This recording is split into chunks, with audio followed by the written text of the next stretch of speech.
be Luke chapter 10, verses 38 through 42. As Jesus and his disciples were on their way, he came to a village where a woman named Martha opened her home to him. She had a sister called Mary who sat at the Lord's feet listening to what he said. But Martha was distracted by all the preparations that had to be made. She came to him and asked, "Lord, do you not care that my sister has left me to do work by myself? Tell her to help me." "Martha, Martha," the Lord answered, "you are worried and upset about many things, but only one thing is needed. Mary has chosen what is better, and it will not be taken away from her."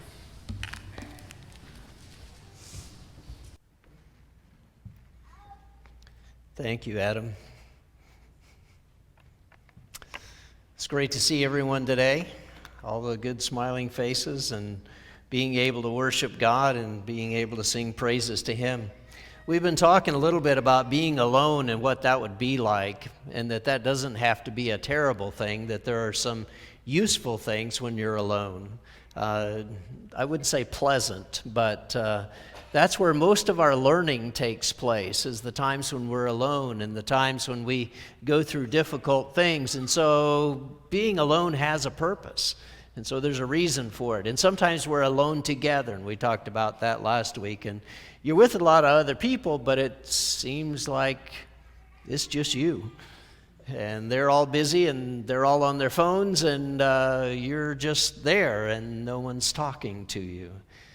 And there are times like that when we have to deal with those things. So today we want to talk about time together. So this is when you're with a lot of other people, they're there, and you would think, wow, this is going to be great. So we're going to start with Cain and Abel. Oh, well, maybe it's not so good when you're together, right? Because that's usually when we have more trouble with people, isn't it? When we're together with other people. And then, there's a lot of good things that happen with other people. If you look at the beginning of the church in Acts 2, you've got all this time when they were together. They had everything in common. They ate their meals together. They did all these things together. There wasn't a needy person among them, and they went from house to house, and they were having meals all the time. And so they were together every single day, all the time. These people were coming over and coming over and coming over and coming over. And when are we ever going to get a break from people coming? No, that's not right, is it? It just depends on which one you are. You see, some people really enjoy being around a lot of other people. And the fact that church met daily and met in their home would be such a joy. And other people are like, I can take a lot of people in small doses, about that much. And so we can come together, and then I want to escape. And I want to be somewhere else. And I want to go where everybody isn't always there, and I have to always be nice. Why is that? And there's just different types of people. And so that may be a great time, or it may be your worst nightmare, that everybody from church is going to come over every single day. I don't know which one it is for you. But a lot of it's because we encounter different things with people. Cain and Abel's the first two that seem to have difficulty in church. There was only two of them, right? And they seem to not get along because here they are. One brings crops and one brings a lamb, and God likes one of them better than the other, and that's just what we're going to do, isn't it? We're going to bring different things to the same experience, and so the very first thing you have with people together is one kills the other. Well, then it's better, right? There's only one? No. There has been trouble all the way through with the being together.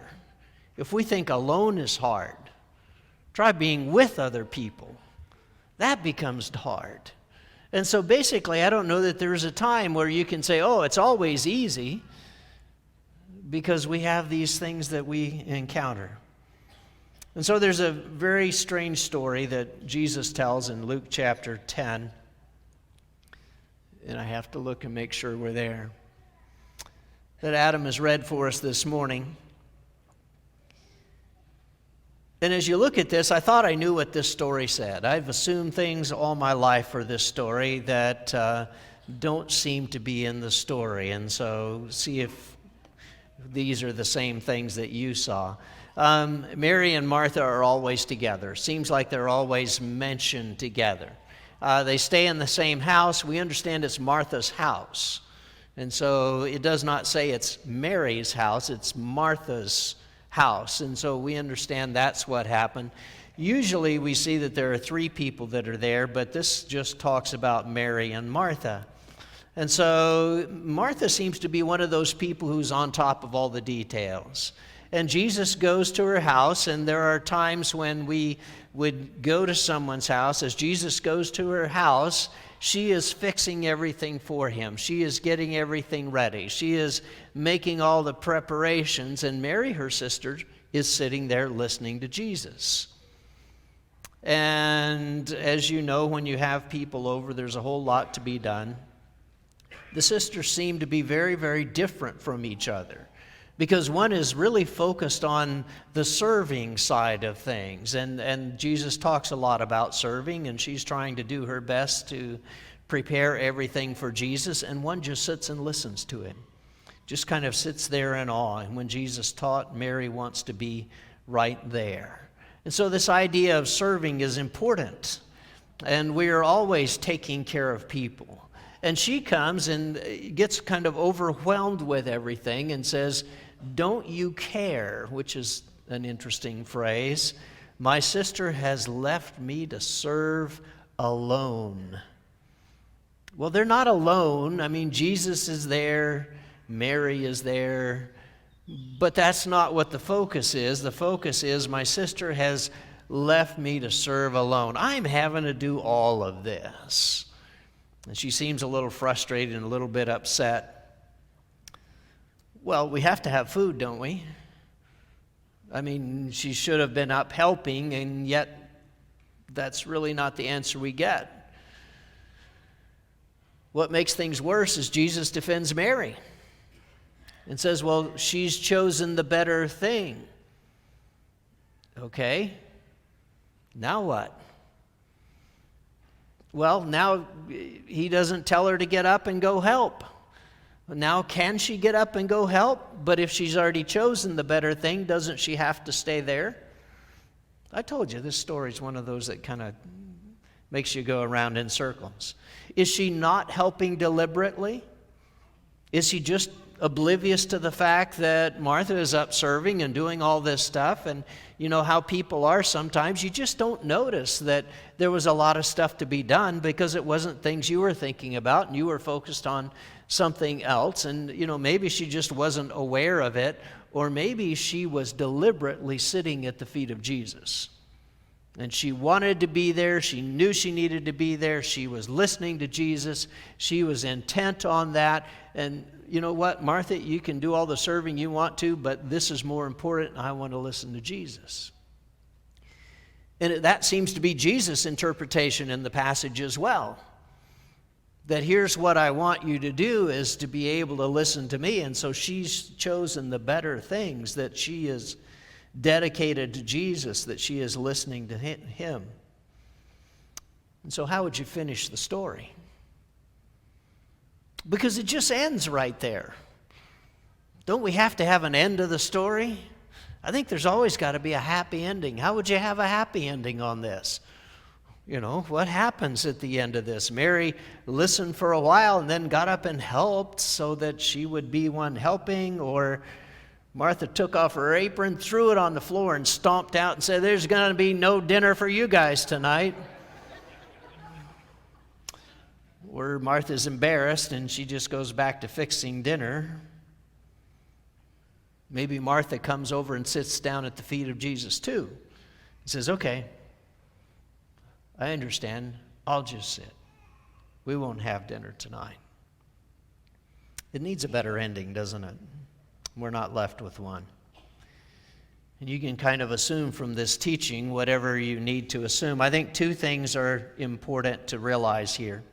First is that Jesus is the focus. and pay attention to him. That's what he says. She has chosen the better thing. She is listening to me. She is dedicated to me. She's not up serving. And so she is focused on me. My assumptions in this story are what distort it a bit. Because my assumptions were, there's always three that are mentioned: Mary, Martha, and Lazarus. But Lazarus isn't in the story. And not only that, but my assumptions are always, then there's 12 disciples, right? Not in the story. If you look at the text of what it actually says, they went on their way, and Jesus entered the village. Not they entered the village. And so the story begins to look a little bit different now, because Jesus went alone to Martha's house, and Mary was there, and Mary is the one talking to him in the living room. And if Mary would have gotten up to help serve, Jesus would be by himself. Doesn't say the rest of them are there. And so it looks a little bit different when you say it that way. It looks almost like Martha is very much intent on serving and trying to get all this stuff ready for three of them. But you know what's more important is listening to Jesus and what Jesus has to say. It's not that they needed a 10-course dinner. Just make a sandwich, Martha, and we'll be fine. But she can't do that. She's got all these things that she's got to do. And it's hard to teach when students keep running off. So he says she's chosen the better thing. She needs to stay and to listen, and that seems to be what's most important. The second thing is, don't let the lack of help cause your frustration. And I know that's very easy to say, but it's really hard to do, isn't it? Maybe things don't need to be done right then. Maybe it isn't that the dinner has to be done that way.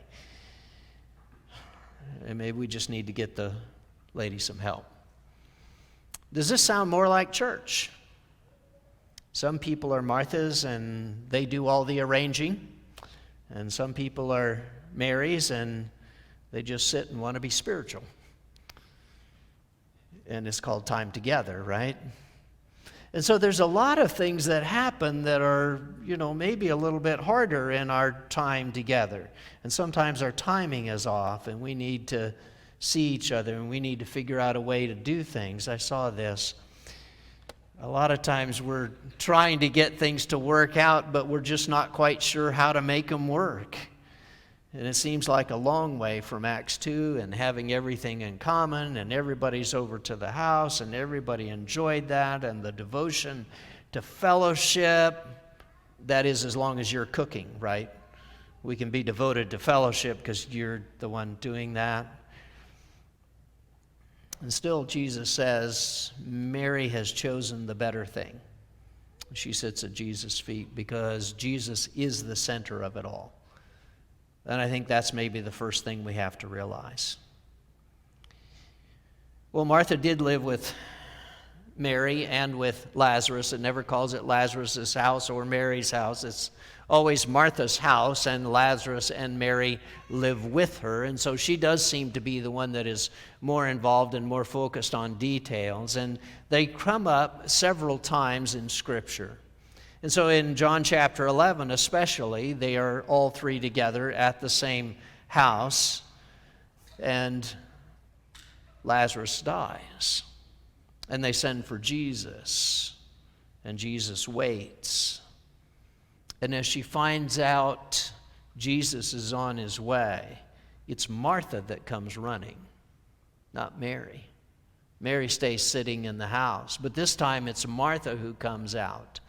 And she's the first one to Jesus and says, if he'd been here, he wouldn't have died. And so you see that devotion. And then when you get to the tomb, though, and Jesus says, roll away the stone, it's Martha that says, no, he's going to smell. Well, doesn't that just fit right in with Martha? I mean, here, we can't have that. We've got to work with all these things. And then a passage in John chapter 12. That's the one I was supposed to show you before. This is the one about us working together. This is the trouble with me being blind up here. I can't tell what's behind me. This is how, no, this is not how church works. This is what happens when we're together and trying to figure things out. In John chapter 12, it says, 6 days before the Passover, Jesus therefore came to Bethany, where Lazarus was, whom Jesus had raised from the dead. So they gave a dinner for him there, and Martha served, and Lazarus was one of those reclining with him at table. Mary therefore took a pound of expensive ointment made from pure nard, and anointed the feet of Jesus, and wiped his feet with her hair. And the house was filled with the fragrance of the perfume. But Judas Iscariot, one of the disciples, he who was about to betray him, said, "Why was this ointment not sold for 300 denarii and given to the poor?" He said this not because he cared about the poor, but because he was a thief, and having charge of the money bag, he used to help himself to what was put in it. And Jesus said, "Leave her alone, that she may keep it for the day of my burial. For the poor you always have with you, but you do not always have me." And so once again, Jesus defends Mary for the actions that she's done. It's 6 days before he's going to be crucified. He comes again to Martha's house. This time all three are there, and this time the disciples have come as well. And it says Martha was serving. No question about it. Martha is serving, and Mary is not. And somehow the two of them seem to have worked this out, that there's not a big tension about this anymore, at least for this time. And perhaps Mary was helping with things. But we do read about the time where Mary comes and she has this very expensive ointment, and she begins to anoint Jesus' feet and then wipe those feet with her hair. It's a pound. How much is a pound of perfume? Is that a lot? Did you put a pound of perfume on when you came here this morning? If you are, you're probably sitting by yourself. Yeah, that's a lot. They sell it by the ounce, and usually not very many ounces for a lot of dollars. And that's why this is a huge amount of perfume, but they didn't have deodorant back then. And so what she does fills the whole house. It is such an honor to Jesus. And if there's one thing about Mary that you can see, she is absolutely dedicated to Jesus, because this huge price for this huge amount of perfume, and she makes it so personal as she comes and says, "I'm just going to anoint your feet." And then she wipes the feet with her hair. It's not because she didn't have a towel. It's a sign of submission. I'm putting myself under your feet, and I want to anoint you. And I'll use myself, I'll use my hair to wipe your feet, because you are the one who's most important. You are the one who's to be honored. I don't know whether she understood it was anointing for his burial, or she knew anything about his burial. She's trying to honor Jesus with everything that she has, exactly as she had done before. This is Mary, consistent all the way through, and Martha, consistent all the way through, but they seem to have worked out their problems in being together.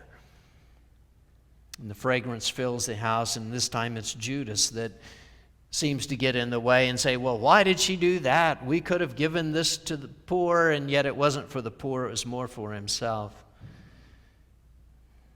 And she was just honoring Jesus, because, once again, Jesus is the most important at any point, and it's all focused on him in that way. Everything was not always smooth with his disciples either.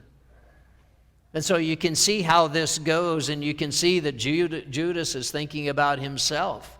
Well, I could have had that money. I mean, we could have given some to the poor, but I could have had the $290 off of it, and, overhead.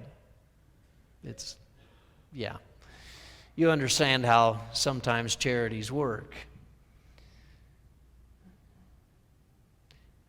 And as you look at the interpersonal things that happen there, you see the selfishness of Judas. But that's not the only time. There's another time where James and John have decided that they should just go ahead and ask for the places of honor. And so they said, can we sit on your right and left hand? Well, first they say, well, you just say yes to whatever we ask. He says, no, I'm going to find out what you want to know first. You know, every child learns that with their parents, and it never works. Don't know why. But he says, well, it is for somebody, but it's maybe not for you.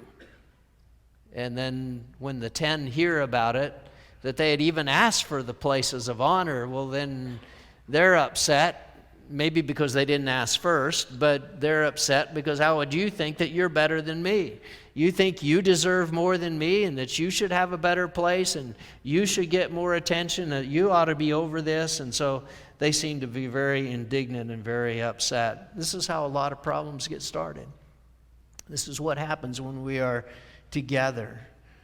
And so there's a lot of things that can happen when someone wants more their way or their place, or that, problems are going along as Jesus was talking with them. And he tries to get to a greater place, and other people get upset, and Jesus tries to explain there is a natural order. It will happen. Somebody will be on the right hand and somebody will be on the left, but it's more a recognition of their humility than it is because they asked and got special permission. And then it says, when the 10 heard it, make sure I'm on the right. When the 10 heard it, they began to be indignant at James and John. And Jesus called them and said to them, you know that those who are considered rulers of the Gentiles lord it over them, and their great ones exercise authority over them. But it shall not be so among you. But whoever would be great among you must be your servant, and whoever would be first among you must be slave of all. For even the Son of Man came not to be served, but to serve and to give his life as a ransom for many. And so he explains, it's going to be there. But it's more about serving. In fact, I came to serve. Doesn't that sound like Martha? Wait a minute. I thought the most important was sitting around Jesus and being at the front and being first place. And now when the disciples start doing this, it sounds more like it's, let's go back to Martha's side. And he's talking about this concept of service and that we ought all be servants and that's most important.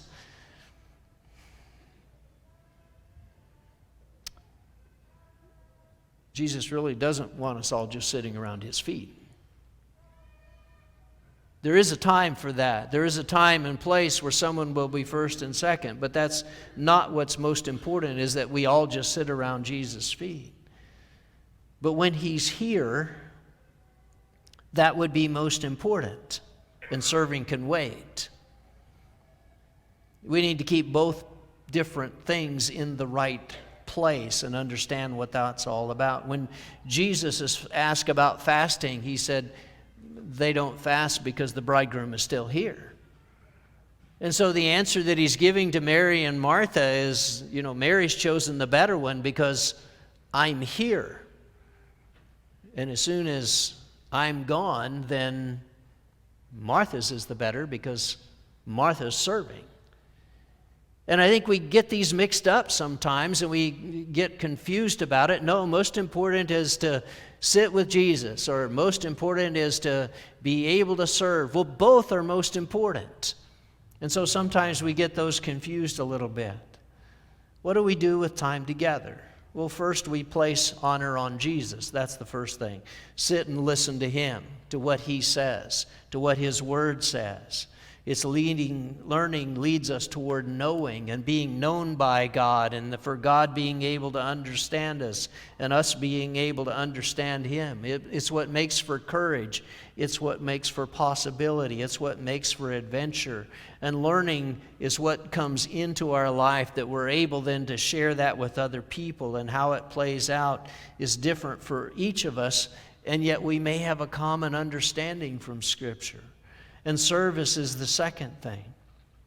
There is a place of service with people, to encourage, to lift up, to be able to give a blessing, to be able to have activity that we do to help them, where they're the ones that's most important. It's how we make disciples. It's how we bring others in. It's what shows the love of God. It's how we describe to other people what's going on.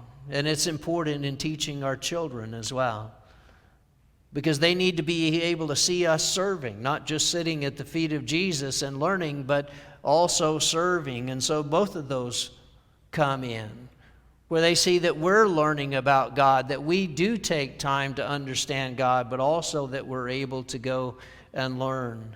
And how else are they going to learn if we're not the one serving? It's not a matter of us being able to say to someone, I want you to be a servant, you go serve, but I don't do anything. You know that doesn't work, because nobody does what you refuse. It just doesn't happen that way.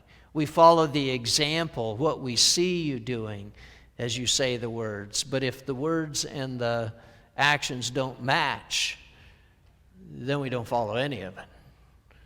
And it's one of those things that's important for us to realize, that both of those need to be part of what we do here and how we plan here. In Ephesians chapter 4, Paul writes this about the way church is supposed to work when we come together. He gave the apostles, prophets, and evangelists, the shepherds and teachers, to equip the saints for the work of ministry, for building up the body of Christ until we all attain to the unity of the faith, to the knowledge of the Son of God, to mature manhood, to the measure of the stature of the fullness of Christ, so that we may no longer be children, tossed to and fro by waves and carried about by every wind of doctrine, by human cunning, by craftiness and deceitful schemes. Rather, speaking the truth in love, we are to grow up in every way into Him who is the head, into Christ, from whom the whole body, joined and held together by every joint with which it is equipped, when each part is working properly, makes the body grow so that it builds itself up in love. And so he's saying Jesus gave places. He says He gave evangelists, shepherds, and teachers that we would have today, some more that they had back then. The reason is to be Martha, to equip people for service. He's trying to teach them to be Martha so that they take care of people. But the reason that they do that is not just to get it done. The reason they do that is for the maturity that comes. It's being able to have this body that works together. It's being able to say, we're all different parts. We're all a joint where things are joined together. And it is in those joints that it makes everything work. That's what makes all the difference. And we are those joints, and we're supposed to equip and to learn so that every part works properly. And sometimes we sit and we learn and we pay attention, and it fills us. And sometimes it's time to get up now, and it's time to go to work now. Because that's what makes maturity. It's not the person who sits and learns or the person who goes out and never learns. It's the person who can do both. And it's the church that can do both. And it's the body that can do both. And yet sometimes that's where we get in our conflict and our time together.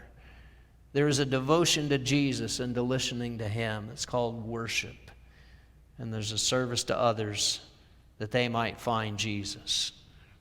And that's what maturity comes through. And that's what it builds to. It builds itself up in love. And Jesus calls you to be part of that. That's what we're trying to build here. That's what we're trying to be here. It's not just one side of that, but both sides of that. And so make sure that you're part of both sides of that we're able to learn, that we're able to teach, especially those little ones that you saw. There's a whole herd of them up here going by. That's going to take some time. It's going to take some people to be able to share some information. That's service. That's also sharing. And it is in doing those kind of things that it leads us to maturity. And I hope you're part of this body today. I hope you feel like this is the place where you fit, where you belong, where you're part of it. But there's always the tension in the Mary Martha house. And we all serve and we all work together because Jesus is the center of it all. Today, if we can do anything to help you in this, we would love to be able to pray with you. Would you come while we stand and sing? Love.